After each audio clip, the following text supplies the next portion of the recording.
दोस्तों नमस्कार, आशा है कि आप अच्छे होंगे। देख लो पहले आवाज़ भी जा रही है, नहीं आ रही। दोस्तों नमस्कार, आशा होंगे तो अच्छे होंगे। मैं हूं विजय कुमार पाल। मैंने किताबें लिखी हैं, panorama of Indian democracy, Indian सब कॉन्टिनेंट, और बहुत सारी किताबें हैं। लॉस्ट पैराडाइज कश्मीर, किस तरह कश्मीर को बर्बाद किया इस्लाम ने, उस पर किताब लिखी है भाई विजय कुमार पाल। ये अमेजॉन और फ्लिपकार्ट पर है। ब्लेंडर ऑफ ब्लेस्फेमी, किस तरह ब्लेस्फेमी के नाम पर गैर मुस्लिमों की हत्या इस्लामिक कंट्रियों में की जाती है, भाई विजय कुमार पाल। ये अस्तित्व प्रकाशन पर है, इसको आप पढ़िए। विनेमस फैंक्स ऑफ कोबरा, भाई विजय कुमार पाल। बहुत सारी किताबें, जब आप अमेजॉन पर जाएंगे, फ्लिपकार्ट पर जाएंगे तो मेरी किताबें दिखेंगी।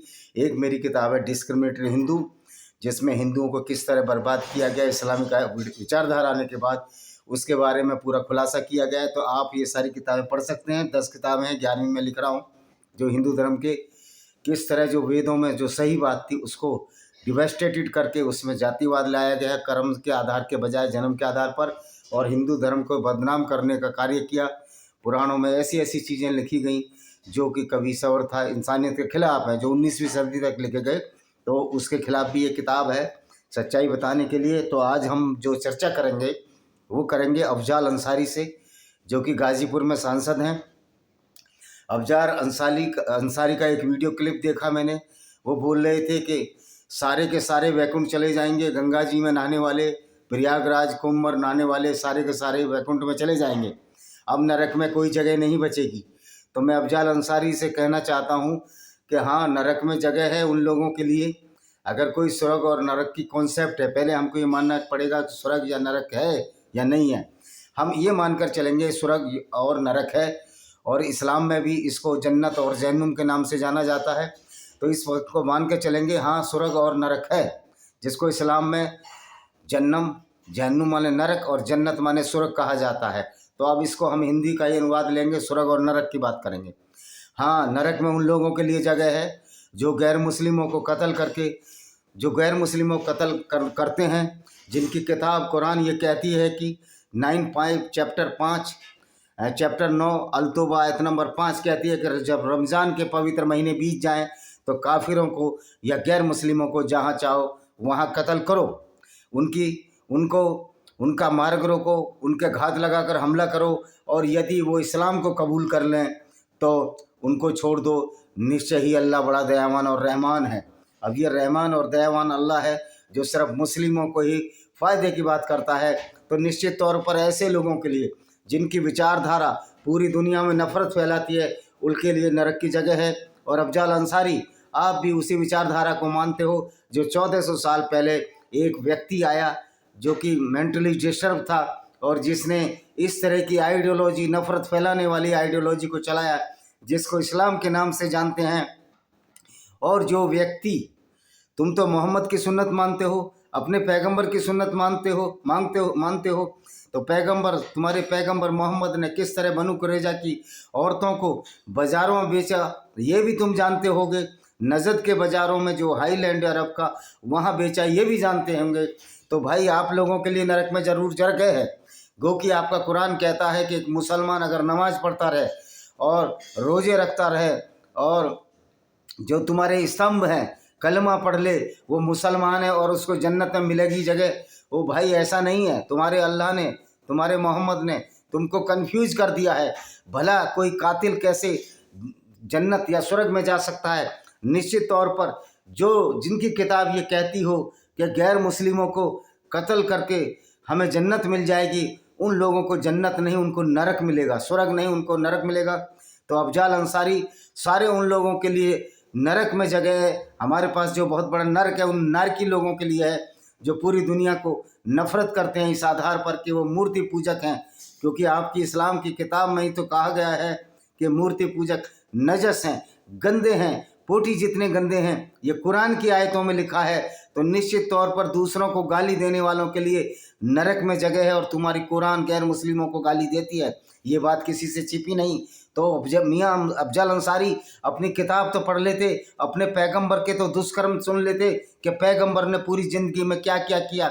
वो पैगंबर, वो वाहिद पैगंबर तुम्हारा जो कि अबू सुफियान के काफिले को लूटने की कोशिश करता था, और जब अबू सुफियान का काफिला नहीं लूट पाया, अबू सुफियान मक्का निकल गया बच के समुद्र के रास्ते से, तो जंग बदर हुई। और उस बदर में हालांकि मुसलमान जीत गए, क्योंकि तुम तो इसी उद्देश्य से आते थे कि लूट लिया जाए। जिस तरह आज घात लगाकर डाकू और चोर उचक्के लूटा करते हैं, उसी तरह पैगंबर मोहम्मद काफिलों को लूट लिया करते थे। तुम्हारी किताब में ये जिक्र है कि एक बार इनको कोई लूट के लिए नहीं मिला, तो समुद्र में एक मरी मछली आ गई और ये मरी मछली को खाकर जिंदा हुए, लोग जिंदा रहे। लोग कहते हैं कि ये मोहम्मद साहब बहुत गुर्बत में जिए। मोहम्मद साहब की गुर्बत कब ख़त्म होती? जब इतने काफिले ये बराबर लूटते थे तो इनकी गुर्बत या गरीबी कैसे रही? ये सोचने वाली बात है। बागे फदक भी मोहम्मद ने यहूदियों से लूटा था, जिसको मोहम्मद ने अपनी बेटी फातिमा को दे दिया। और जब फातिमा मोहम्मद का इंतकाल हो गया, मोहम्मद इस दुनिया से चले गए, मर गए, नेचुरली डेथ हो गई। तुम पर्दे के पीछे बोलो या पर्दा नशीन बोलो, हमें ऐसे शब्दों के लिए, हमें ऐसे व्यक्ति को कोई जगह नहीं देंगे। तब बागे फदक को मांगने, जो कि उमर के कब्जे में आ गया था, जो खलीफा था दूसरा, क्योंकि अबू बकर जिनकी बेटी आयशा थी वो तो बहुत जल्दी सुरक्षित हार गए थे ज़्यादा उम्र होने की वजह से। तो उमर ने कहा वो कौन सा बाग, और फातिमा को वो बाग नहीं दिया। और फातिमा को दो किवाड़ों के पट के बीच में जब दरवाज़ा खोलने गई, उसको दबाकर मार दिया और उसका बच्चा उसके गर्भ से बाहर हो गया।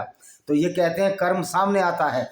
मोहम्मद ने भी इसी तरह एक गर्भवती महिला का कत्ल कराया था, जो मोहम्मद के खिलाफ कविताएं लिखा करती थी, मोहम्मद की भर्त्सना करती थी कि ये पेशेवर लुटेरा एक पैगंबर मोहम्मद कैसे बन गया। तो मोहम्मद ने भी एक आदमी भेजकर चाकू से उसका कत्ल कराया था और उसका बच्चा बाहर आ गया था। उसी तरह मोहम्मद ने अस्वा बिनते मरवान का कत्ल कराया था, जो कि कवित्री थी। वो अपनी झोंपड़ी में सो रही थी और झोंपड़ी में सोने पर एक अंधे आदमी को भेजा, वो मोहम्मद के खिलाफ वो कविताएं लिखती थी, आदमी को भेजा कि जाओ उसको कत्ल कर दो। कौन है जो मुझे मरवान की बेटी से छुटकारा दिलाएगा? एक अंधा आदमी सामने आया और बोला, मैं मोहम्मद साहब, मैं पैगंबर साहब को आसमान की बेटी से छुटकारा दिलाऊंगा। और उसने कत्ल कर दिया। उसके बच्चे को, जो दूध पी रहा था, आसमां के बच्चे को उसने छाती से फेंक दिया। 5 बच्चे झोंपड़ी में सो रहे थे और अपने दूध मुँह बच्चे के सामने उसका कत्ल कर दिया गया। ये वही मोहम्मद था जिसने अबू अफाक नाम के व्यक्ति को, जो 120 साल का था, उसका भी कत्ल इसलिए कर दिया कि वो एक यहूदी कवि था और मोहम्मद के पेशेवर लुटेरे और लुटेरे का जो गिरोह बना रखा था, कत्लो गारत मचा रखी थी, उसके खिलाफ कविताएं लिखता था। उसी तरह काब बिन अशराफ को मोहम्मद ने धोखे से मरवा दिया, क्योंकि काब बिन अशराफ भी एक बहुत प्रतिष्ठित यहूदी व्यक्ति था, बड़ा ही अच्छा था, बड़े अच्छे घर में रहता था, बड़ा ही सुंदर था। तो मोहम्मद ने कहा उसको किसी तरह मारो, वो मेरे खिलाफ कविताएं लिखता है। जब लोगों ने कहा, 2 व्यक्ति तैयार हुए, ये इनकी हदीसों में है कि हम मोहम्मद को मार देंगे, लेकिन हम एक झूठ बोलेंगे तभी वो हमारे प्रभाव में आएगा। मोहम्मद ने उनको झूठ बोलने की छूट दे दी कि जाओ झूठ बोल देना कि मोहम्मद से हमारा झगड़ा हो गया है और अब हम तुम्हारे खेमे में आ गए। तो ये काब बिन अशराफ के पास रात्रि में गए। वो बड़ा ही खूबसूरत आदमी था, उसने बालों में चमेली का तेल लगा रखा था या कोई भी खुशबू वाला तेल लगा रखा था। तो इसका सुर सुनने के बहाने दोबारा उसको बोला, लंबे बाल थे उसके और अच्छे कपड़े पहने हुआ था। उसकी पत्नी ने भी कहा कि अभी बाहर मत जाओ, ये मोहम्मद के भेजे हुए आदमी हैं, मोहम्मद कुछ भी कर सकता है, मोहम्मद एक धोखेबाज है। लेकिन वो नहीं माना। उन्होंने कहा, घर आए मेहमान की हम कदर करेंगे, बेकदरी नहीं करेंगे। और मोहम्मद के भेजे हुए आदमियों ने के पास वो बाहर आया, उसके ड्राइंग रूम में बैठा, उसका सिर सूंघा, कहा कि तुम्हारे बड़ी खुशबू आ रही है। तो क्या दोबारा सिर सूंघ सकते हैं? उनके लंबे बाल थे काब बिन अशराफ के। उन्होंने कहा हाँ हाँ ज़रूर सूंघिए। और जब बाल सूंघा तो उसको बाल पकड़कर कत्ल कर दिया। तो ये मोहम्मद का करैक्टर है। अफजाल अंसारी, ये आपका कोई दोष नहीं है, क्योंकि आप ऐसे को अपना पैगंबर मानते हो जिसका करैक्टर इस तरह का है, जो लोगों को कत्ल कर देता था, औरतों तक को जो कत्ल करा देता था, और जो काबा में अटैक करके 360 मूर्तियां तोड़ दी, जिसने काबा पहले बहुदेववादियों और यहूदियों का था, सब मिलजुल कर वो पूजा और अर्चना करते थे। 3 प्रमुख देवियां थीं, अल्लाह, तलमन्नात और उज्जा। तो मोहम्मद वो व्यक्ति था जो ये कहता, जो गाली भी देता था, जो कहता था जाओ अपने भगवान का जाकर प्राइवेट पार्ट चाटो। इसी तरह दूसरा खलीफा उमर ने कहा, जाओ अपनी देवी का प्राइवेट पार्ट चाटो। अल-उल्ला, अल-उज्जा, मनात। तो अफजल अंसारी, इसमें आपका कोई दोष नहीं है, आपकी परवरिश उसी माहौल में हुई है। आपको जो कलमा पढ़ाया जाता है, या अल्लाह मोहम्मद रसूलुल्लाह, ये 5 जो कलमे आप जो जानते हो, सादा है, इस्तग़फ़ार है, 5 कलमे पर मैंने एक वीडियो बनाया है। तो तुम्हारी तो आइडियोलॉजी, तुम्हारी तो परवरिश ही ऐसे वातावरण में हुई है जहाँ तुम सिर्फ नफरत ही देखोगे, और तुम चाहते हो कि नरक में जगह नहीं बचेगी। अब निश्चित तौर पर उन लोगों के लिए नरक में अभी भी जगह है जो दूसरों को काफिर कहते हैं, दूसरों को कत्ल करते हैं, और आप ही को नहीं, आपके उस पैगंबर को भी वहाँ जगह जरूर मिलेगी जो हमेशा काफिले लूटे, लोगों को कत्ल किया, औरतों तक को कत्ल किया, और लोगों को बेवकूफ़ बनाया कि मैं महाराज की यात्रा पर गया। बुर्राक नाम का जानवर, ऐसा जानवर जो घोड़े से थोड़ा छोटा और गधे से थोड़ा बड़ा था, भाई ऐसा जानवर तो, मेरी मास्टर डिग्री तो जूलॉजी में है, मैंने तो प्राणी विज्ञान में एमएससी किया है, मैंने तो ऐसा कोई जानवर देखा नहीं जो घोड़े से थोड़ा छोटा हो और गधे से थोड़ा बड़ा हो, जिसका मुंह आँख, जिसकी मुंह औरत जैसा हो और पंख लगे हुए हो, जिसमें पूंछ हो लोमड़ी जैसी, इस तरह का कोई जानवर तो हमने देखा नहीं। तो इस तरह की झूठी बातों में आप जब विश्वास करेंगे कि चांद के 2 टुकड़े कर दिए, अब ये बताइए, जब अल्लाह ने, मोहम्मद ने चांद के 2 टुकड़े कर दिए, तो चांद तो रात में अरब में भी दिखता है, भारत में भी दिखता है, जहाँ जहाँ सूर्य का प्रकाश नहीं है वहाँ चांद दिखता है। तो किसी और व्यक्ति ने चांद नहीं देखा। मोहम्मद ने जब चांद के 2 टुकड़े किए तो 14 साल पहले कोई आदमी नहीं था ना, तो कोई चांद के 2 टुकड़े हुए तो चांद दूसरे को भी दिखता, लेकिन वो नहीं दिखा। तो इस तरह के झूठ बोलने वाला तुम्हारा पैगंबर है, तो तुमसे ऐसी उम्मीद की जा सकती है। आप में नफरत की आग भरी हुई है, और ये नफरत की आग आपको इस्लाम से मिलती है। आज जो भाई कहते हैं कि ये मुस्लिम गुजर हमारे भाई हैं, या मुस्लिम जाट हमारे भाई हैं, या मुस्लिम गडरिए जिनको कि हम गद्दी कहते हैं जो अतीक अहमद था, या मुस्लिम अहीर जिनको कि हम घोसी कहते हैं, ये भाई कैसे हो सकते हैं जब इस्लाम ही ये कहता है कि गैर मुस्लिमों के साथ कोई भाईचारा नहीं रखना। कुरान की सैकड़ों आयतें ऐसी हैं, और सूरह अल बकरा में तो खास कहा गया है कि किसी चैप्टर 2 में कि किसी भी गैर मुस्लिम को अपना मित्र ना बनाओ, क्योंकि वो नजस हैं। पोटी जितने गंदे हैं वो इतने गंदे हैं कि उनसे दोस्ती रखी नहीं जा सकती।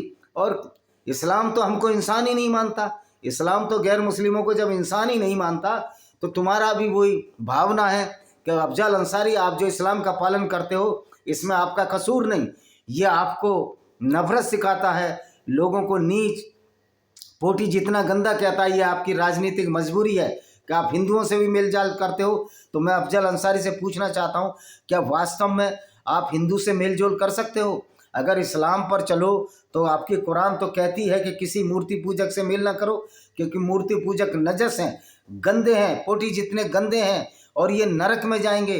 तो भाई कोई हिंदू सनातनी वैदिक प्रयागराज में इसलिए डुबकी नहीं लगाता कि वो डुबकी लगाकर कत्ल करेगा, या उसकी किताब कहती है किसी पूरे इंसान को कत्ल करो, क्योंकि हमारा तो सिद्धांत ये है वसुदेव कुटुंबकम, सारा संसार ही हमारा परिवार है। जब सारे संसार की परिकल्पना हम परिवार के रूप में करते हैं, तो हम तो ये कहते भी नहीं कोई नरक में जाओ। इसलिए गीता में कहा गया है कि जैसे कर्म करोगे फल देगा भगवान। यानी कि गीता भी सबसे बड़ी किताब है जो ये कहती है कि अच्छे कर्म करोगे तो अच्छा पाओगे, बुरे कर्म करोगे तो बुरा पाओगे। लेकिन तुम्हारा इस्लाम तो बुरे कर्मों को बुरा कर्म ही नहीं मानता। तुम्हारा इस्लाम तो छूट देता है, खुली छूट देता है कि गैर मुस्लिमों को कत्ल करो, उनके मंदिर तोड़ो, उनके गिरजे तोड़ो, उनके सिनेगोग तोड़ो, उनके जितने भी गैर मुस्लिमों के धर्म स्थलों को आप तोड़ दो। इवन आपके पैगंबर साहब तो औरतों को भी लूट लेते थे, और उन औरतों को लूट कर बाजारों में बेच देते थे। ये सनातनी इसलिए गंगा नहाने नहीं जाते कि हमें वैश्यावृत्ति करवानी है, या तुम्हें भड़ुआगिरी करानी है, या औरतों को बेचना है, औरतों की दलाली करनी है। और मोहम्मद साहब ने तो कितने गुलाम खरीदे और बेचे, लेकिन आपको कोई लानत नहीं, आपको कोई गैरत नहीं। आप इस्लाम को बचाने की कोशिश करते हैं और हिंदू धर्म पर टिप्पणी करते हैं, जिसमें कहीं भी ये नहीं लिखा जिसकी किताब में कि ये जो वैदिक धर्म है सिर्फ सनातनी लोगों के लिए, सनातनी लोगों के लिए, उसमें तो मानव मात्र की कल्पना की गई है। उसमें तो यजुर्वेद में तो ये भी कहा गया कि घोड़ों को मत मारो। ये मंत्र मैंने खुद पढ़ा है, लेकिन संस्कृत में अभी मुझे याद नहीं हुआ। हालांकि संस्कृत मेरी 8वीं तक है और मैं समझ लेता हूँ, 8वीं तक काफ़ी संस्कृत हो जाती है। तो भाई तुम्हारा कोई दोष नहीं है। तुम अब नरक में कौन जाएगा? सोचो, नरक में वो लोग जाएंगे जिनकी किताब ये कहती है कि वसुदेव कुटुंबकम, सवर्ते भवन्तु सुखिनः सवर्ते भवन्तु निरामया। सारे सुखी हों, सारे निरोगी काया के हों, वो जाएंगे, या फिर नरक में वो जाएंगे जो दूसरों को कत्ल करने की बात कहें, गैर मुस्लिम को नीच समझें। नजस, नजस का मतलब लिटरली मीन्स अरबी में होता है पोटी, जितने गंदे कहें वो नरक में जाएंगे। तो अफजल अंसारी, मेरे हिसाब से तो जो आपकी किताब कहती है जिस तरह के काम एक मुसलमान को करने चाहिए, उन कामों के करने से तो सारी जगह तो मुसलमानों के नरक के लिए है। नरक उन्हीं के लिए होगा कि जो दूसरों को कत्ल करेंगे, दूसरों से नफरत करेंगे, जो भेदभाव का वातावरण बनाएंगे। ये तुम्हारी राजनीतिक मजबूरी है, या तुमने अफजल अंसारी ने कुरान को ढंग से पढ़ा नहीं है, मुझे ऐसा लगता है। इनको कुरान और इस्लाम की जीरो नॉलेज है। अगर इनको कुरान इस्लाम की नॉलेज होती तो ये बात कभी ना करते कि क्या गंगा नहाने से सभी स्वर्ग में जाते हैं। तो मैं पूछना चाहता हूँ, तुम सारे के सारे गैर मुस्लिमों को कत्ल करें। मोहम्मद ने गैर मुस्लिमों को कत्ल करा, मोहम्मद ने लोगों के काफिले लूटे, मोहम्मद ने काब बिन अशराफ को मरवाया, मोहम्मद ने अस्मा बिनते मरवन को मरवाया, एक दूसरी महिला को जो गर्भावस्था में जिसका बच्चा था उसको मरवाया। उसके बाद आप सोचते हो कि आप नरक स्वर्ग में जाओगे। आपकी जो जहन्नुम है और जो जन्नत है, ये मोहम्मद का एक खाली पुलाव था। और उसने अपना गिरोह मजबूत करने के लिए कि जिससे उसको 72 हूरों का तसव्वुर, 72 हूरों का बताएं और लोगों को बताएं कि तुम अगर हमारे साथ रहोगे, अल्लाह की तरफ से लूट मार करोगे, जिसको कि इस्लाम में माले गनीमत कहा जाता है, और उसमें 20% हिस्सा मोहम्मद साहब का होता था, आपके प्यारे प्रॉफिट साहब का होता था। ये प्रॉफिट नहीं था, ये PROFIT था, PROPHET नहीं, PROFIT था। और इस्लाम कोई शांति का PEC का मजहब नहीं है, बल्कि ये PIEC का यानी टुकड़े टुकड़े करने का मजहब है, जो लोगों को टुकड़े टुकड़े कर देता है। तो क्या आप लोग चाहते हो कि आप नरक में कौन जाएंगे? ये फैसला अफजल अंसारी और उन लोगों को करना है जो इस्लाम को सचमुच मानते हैं और उसके खिलाफ अकॉर्डिंगली कार्य भी किया करते हैं। आप नरक में जब ही जाएंगे जब इस्लाम के हिसाब से आप गैर मुस्लिमों को कत्ल करेंगे। लेकिन भीमराव अम्बेडकर बाबा साहब का संविधान इतना बड़ा है कि तुमको कुरान पर चलने ही नहीं देगा, क्योंकि जब आप तुम कत्ल करोगे तो भारतीय दंड संहिता का कौन सा नया क्लॉज आया मुझे मालूम नहीं। पहले तो 302 था, उसको भी पढ़ूंगा मैं, क्योंकि मैंने संविधान पर जो किताब लिखी है वो पुराने सारे क्लॉज उसमें डाले हैं। अब एक नई किताब और लिख दूंगा मैं। हालांकि मैंने इंडियन पेनल कोड पर कोई किताब नहीं लिखी है, कॉन्स्टिट्यूशन पर लिखी है, तो उसमें तो नहीं बदला जाएगा। तो भाई तो 302 की धारा लगती मोहम्मद साहब पर, काफिले लूटने के लिए अलग धारा लगती, 307 की धारा लगती जो जिंदा बच जाते। और अगर तुम भी पैगंबर की सुन्नत पर, सुन्नत माने टीचिंग, अगर पैगंबर की सुन्नत पर चलोगे तो तुमको भी वही धाराएं लगेंगी, जो कि बड़ी ही ऐसी धारा हैं जिसमें जमानत भी नहीं होती। तो नरक कौन जाएगा, स्वर्ग कौन जाएगा? अफजल अंसारी आपको फैसला करना है।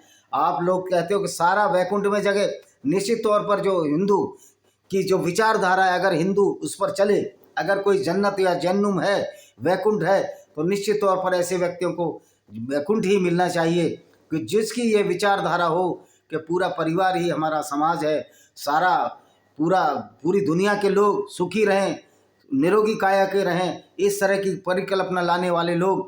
वास्तव में अगर कोई वैकुंठ है, देखिए मेरी पर्सनल ये मानना है कि नरक और स्वर्ग यही है। ये हमारी हाइपोथेसिस थी, हमारे पूर्वजों ने इसलिए दी, डराने के लिए दी कि अच्छे काम करोगे तो नरक की बजाय स्वर्ग में जाओगे, जहाँ तुम ढंग से रहोगे, अच्छे काम करो, बुरे काम करोगे तो नरक में जाओगे, जहाँ नरक बहुत ही खतरनाक है, आपको चक्की में पेला जाएगा, या इस तरह की जो मैंने फ़ोटो बचपन में देखी थी, अब तो वो फ़ोटो आती नहीं।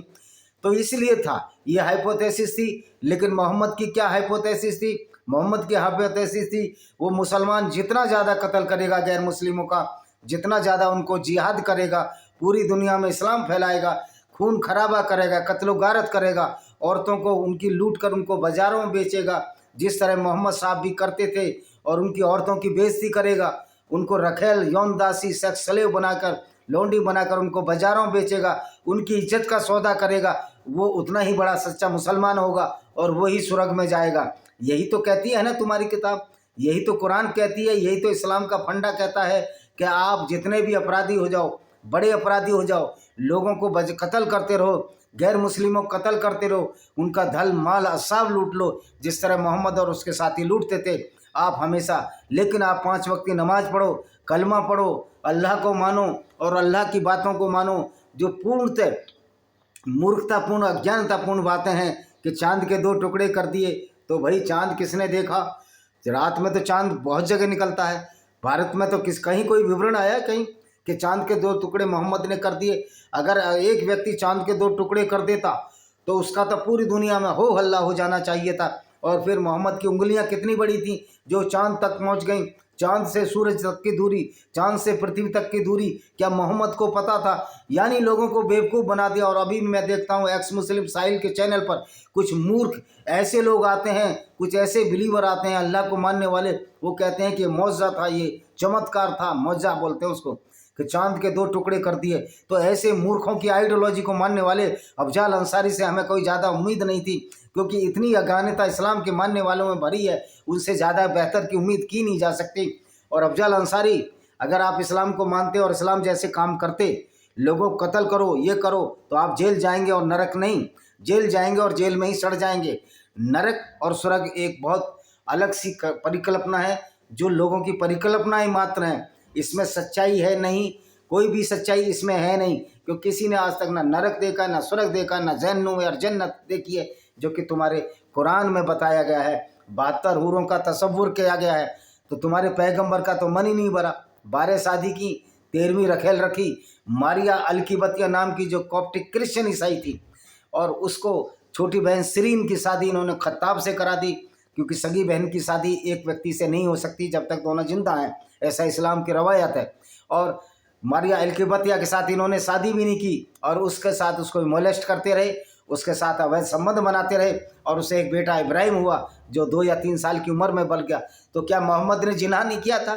ये अपराध नहीं था बिना शादीशुदा उसके साथ सेक्स करना? तो ये दलील देते हैं वो तो मुसलमान ही नहीं थी, वो तो ईसाई थी।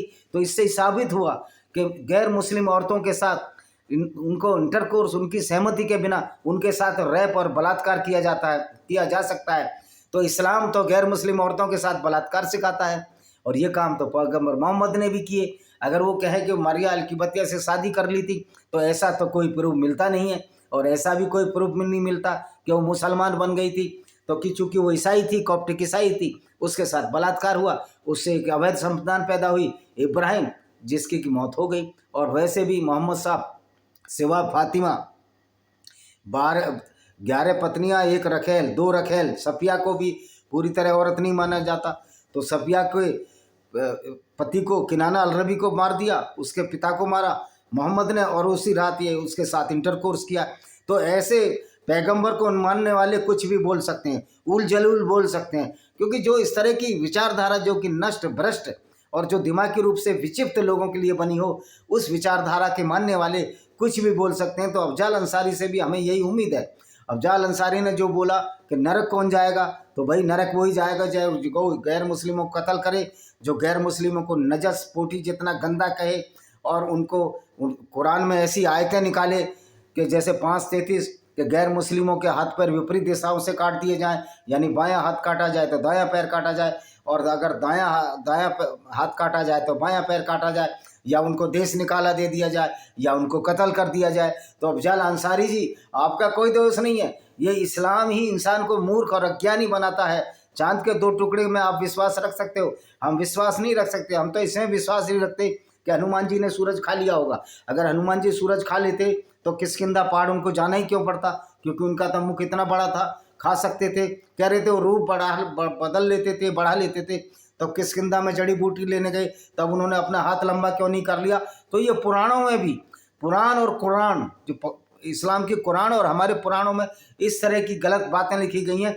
लेकिन पुराणों में किसी को कत्ल करने की बात तो शायद नहीं लिखी, लेकिन कुरान में तो हर 134 बार, कम से कम 134 बार, 114 पेज हैं, 134 या 174 बार कत्ल और काफिर शब्द का विवरण हुआ है, जिसमें कत्ल करने की बात कही है। तो अफजल अंसारी जी, नरक में वो जाएंगे अफजल अंसारी जी जो गैर मुस्लिमों को नजस पोटी जितना गंदा समझते हों, और जिनका पैगंबर लूट करता हो, दिन रात काफिले लूटने में लगा रहता हो, और यहाँ तक कि अपने चचेरे भाई अबू सुफियान जो कि यहूदी था, उसके भी काफिले लूटने में लगा रहता हो। तो नरक में तो वो जाएंगे, और वैकुंठ में तो सिर्फ वही लोग जाएंगे जिनका धर्म ये कहता है वसुदेव कुटुंबकम, कि सारा संसार ही हमारा परिवार है। सवर्ते भवन्तु सुखिनः सवर्ते भवन्तु निरामया, सारे सुखी हों, सारे निरामयी काया के होंगे, निश्चित तौर पर वही स्वर्ग में जाएंगे और नरक में वो जाएंगे जो गैर मुस्लिमों को काफिर कहते हैं, गैर मुस्लिमों को पोटी जितना गंदा बताते हैं, और जिनके पैगंबर साहब काफिले लूटते हों और उसको जंग का नाम दे देते हों और 20% हिस्सा खुद रख लेते हों, जिसको माले गनीमत कहते हैं। ये तो तुम्हारी हदीसों से मिलता है कि तबूक की लड़ाई में तुम्हारा मोहम्मद से इसलिए गया लोगों को कहकर कि वहाँ चलते हैं, नीली ब्लोंड आँखों वाली लड़कियाँ आपको मिलेंगी, क्योंकि वो जगह है जहाँ ये तबूक है, वो जगह वहाँ है जहाँ यूरोप और एशिया मिलते हैं, वहाँ रंग गोरा होता चला जाता है और वहाँ भी औरतें लूटने के लिए गया। जहाँ भी गया बनु कुरैज़ा की औरतों को इसने 700 से 900 लोगों को कत्ल कर दिया नंगा करके, जो कि कल मैंने वीडियो डाला, और उसके बाद औरतों को आपस में बांट लिया। और एक सफिया बिन्त हुइया थी जो कि इनके हिस्से में नहीं आई थी, मोहम्मद के हिस्से में नहीं आई थी, वो बड़ी खूबसूरत 17-18 साल की लड़की थी। तो सफिया बिन्त हुइया जो इसके हस्बैंड को मारा मोहम्मद ने, तो वो दिया नाम के एक मुस्लिम के हिस्से में आई थी। तो किसी ने मोहम्मद से ये कह दिया वो तो बड़ी खूबसूरत है, वो तो कबीले के सरदार की लड़की है, वो तो तुम्हारे लिए होनी चाहिए। और इस मोहम्मद को 54 साल की उम्र में तनिक हया और लिहाज न आई, उसने दिया को बुलाया और कहा कि लो मेरी तरफ से 6 लड़कियां ले लो, 6 लौंडियां ले लो जो यहूदी औरतें लूटी थी, लेकिन दिया को मुझे दे दो, सफिया को मुझे दे दो। और इसने सफिया को लेकर उसके पति को और पिता को तो पहले मार चुका था, मारने के बाद औरतें लूटते थे, उसके साथ इंटरकोर्स किया। इस तरह का तुम्हारा पैगंबर था, तो निश्चित तौर पर तुम सारे के सारे नरक में जाओगे। जो इस तरह की हरकतें करते रहे पैगंबर से लेकर आज तक, अगर मुसलमान हमको नफरत से देख रहे हैं और हमको कह रहे हैं कि हम ना काफिर हैं, जो मूर्तियां तोड़ने वाले, मंदिरों को तोड़ने वाले, मस्जिद गैर मुस्लिमों के स्थानों को तोड़ने वाले, पारसी औरतों के साथ बलात्कार करने वाले, यहूदी औरतों के साथ बलात्कार करने वाले, ईसाई औरतों के साथ बलात्कार करने वाले, हिंदू औरतों के साथ बलात्कार करने वाले, जो इस्लाम को मानने वाले लोग हैं, उनके लिए नरक हमेशा खुला है। अगर कहीं नरक है या कोई जहन्नुम है तो मुसलमानों के लिए अफजल अंसारी आपका भी वहीं ठिकाना है, वहाँ नरक में बहुत सारी जगह है और तुम जैसे लोगों के लिए नरक में जगह हमेशा सुरक्षित है, क्योंकि तुम उसी इस्लाम को मानते हो जिससे कोई अच्छे काम तो कर ही नहीं सकते। नफरत करने की आइडियोलॉजी को मानते हो, तो नरक में जगह अफजल अंसारी के लिए नरक में जगह है। वैकुंठ में तुम लोगों के लिए कोई जगह नहीं है, स्वर्ग में कोई जगह नहीं है, क्योंकि तुम्हारा पैगंबर एक लुटेरा पैगंबर था और तुम्हारा पैगंबर सबको गाली देता था, देवी देवताओं को भी गाली देता था, अलमन्नात अलुज्जा को भी गाली देता था, और जो उसकी बात नहीं मानता था उस पर अटैक करता था, लूटता था। और जो लोग कहते हैं कि मोहम्मद ने कोई अटैक नहीं किया, मोहम्मद ने सारे अटैक किए, सब वहाँ जाकर किए सिवाय जंगे बदर के, क्योंकि जंगे बदर इसलिए जंगे बदर के में अबू सुफियान के काफिले को लूटने की वजह थी, 3 बार लूटने की कोशिश की और मोहम्मद लूट नहीं पाया, तो मक्का से फिर आदमी कुछ गुस्से में आए, फिर जंगे बदर हुई। जंगे बदर भी हुई जब एक लुटेरा बार बार मेरी गली में आएगा तो हम गली वाले मिलकर क्या उसका विरोध नहीं करेंगे? ये अलग बात है हम उसके हाथों मारे जाएं अगर वो ज़्यादा क्रूर हो या पावरफुल हो। तो मोहम्मद ने अपनी पावर का बेजा इस्तेमाल किया, उस पावर को वो लोगों में भाईचारा करने के भी लिए लगा सकता था, औरतों की इज्जत करने के भी लिए लगाता था, लेकिन उसको तो एक जुनून था कि गैर मुस्लिमों को कत्ल करना, उनकी औरतों की इज्जत लूटनी है, इज्जत बर्बाद करनी है, यानी कि कामांध होने से इतना मोहम्मद कामांध था। इनकी हदीस में विवरण मिलता है, एक बार मोहम्मद अपने साथियों के साथ मदीना में कुछ चर्चा कर रहा था, तो वहाँ से एक औरत निकली, तो मोहम्मद तुरंत भागा भागा घर आया कि ये औरत बुरी से है और मेरे को तो काम अग्नि जाग उठी है। और ये अपनी पत्नी ज़ैनब जो इसकी चचेरी भाई थी और जो इसकी बहू थी, दत्तक पुत्र जायद की बेटी पत्नी थी, जिसने इसको नंगा देख लिया, तो मोहम्मद ने कहा कि दत्तक पुत्र किसी का पुत्र नहीं होता, और अल्लाह से एक आयत उतरवा दी कि दत्तक पुत्र की पत्नी से भी शादी कर सकते हैं, क्योंकि बहू नहीं मानी जाती। वो तो जैनब कपड़े सील रही थी, चमड़े का कपड़ा सामान, और इसने उसी के साथ इंटरकोर्स किया।